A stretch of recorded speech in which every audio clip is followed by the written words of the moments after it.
కొన్నిసార్లు అది బాధలైనా, ఇబ్బందులైనా, శ్రమలైనా ఏదైనా కానీ విడుదల పొందడానికి కొంత టైం పట్టొచ్చేమో, కానీ కొంత కష్టపడాల్సి వచ్చింది, కానీ ఫైనల్గా మాత్రం దేవుడు విడిపిస్తాడు. ప్రతిసారి మనం వెంటనే విడుదల రావాలి, మనం ఎట్లా అడగడము దేవుడు ఇవ్వడం అనేది జరగాలని కోరుకుంటాం. ఇట్లా అడగాలి రోగం పోవాలి, ఇట్లా అడగాలి అప్పులు పోవాలి, ఇట్లా అడగాలి ఆరోగ్యం రావాలి, ఇట్లా అడగాలి కుటుంబం అంతా సెట్ అవ్వాలి, ఇట్లా అడగాలి అన్ని సర్దుకోవాలి అని మనం ఆశపడతాం.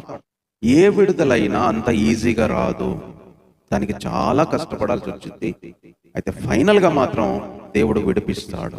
ఈరోజు ప్రేమైన దేవుని బిడ్డలారా, మన జీవితంలో కూడా దేన్ని బట్టి అయితే బాధపడుతున్నామో, దేన్ని బట్టి అయితే మూలుగుతున్నామో, దేన్ని బట్టి అయితే కష్టమని ఫీల్ అవుతున్నామో, దేన్ని బట్టి ఏడుస్తున్నామో, దేవుడు దేని నుంచి మనల్ని విడిపించట్లేదు అని బాధపడుతున్నామో, ఏదైతే దేవుడు మనకి ఇవ్వట్లేదని బాధపడుతున్నామో, ఇస్తాడు. ఫైనల్గా అయితే ఇస్తాడు, విడిపిస్తాడు, సహాయం చేస్తాడు.